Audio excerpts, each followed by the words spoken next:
This group of men came together on June 1st, 1942 at Camp Chaffee in Arkansas. But back then, there were 600 of them, and they were headed off to Europe to fight in World War II.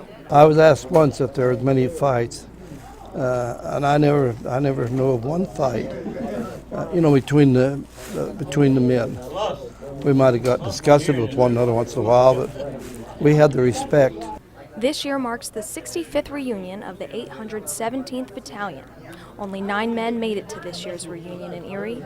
Others have either passed away or are limited by health conditions. They came as far as Salt Lake City, Utah.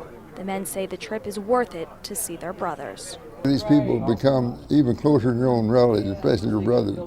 And these people are close to each other. We love each other. We respect each other. And it's just a thing that got started. It's in your blood. You can't get it out.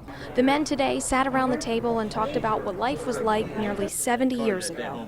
All these years later, they get to look at the men who were by their sides during the darkest period of their lives. Every one of these fellows faced death almost every day in combat. And we're the ones that were blessed. We came back. The youngest veteran at this year's reunion is 87. Pretty soon, the men here today say there will be no one alive to have a reunion, no one left to tell their story. I wouldn't want to go through it again, but the experiences were wonderful, the experiences of looking back. The veterans here showed us the pictures of the tanks they destroyed, a Nazi flag they tore down, and photos of a death camp they liberated in Germany. You think, how could it ever happen?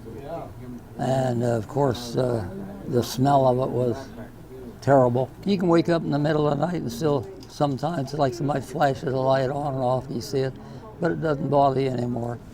The reunion gave these veterans the chance to talk about their lives and reminisce about one of the most monumental times in our country's history. They decided they will have another reunion next June. All those healthy enough vowed to make the trip. In Erie, Liz Crawford reporting.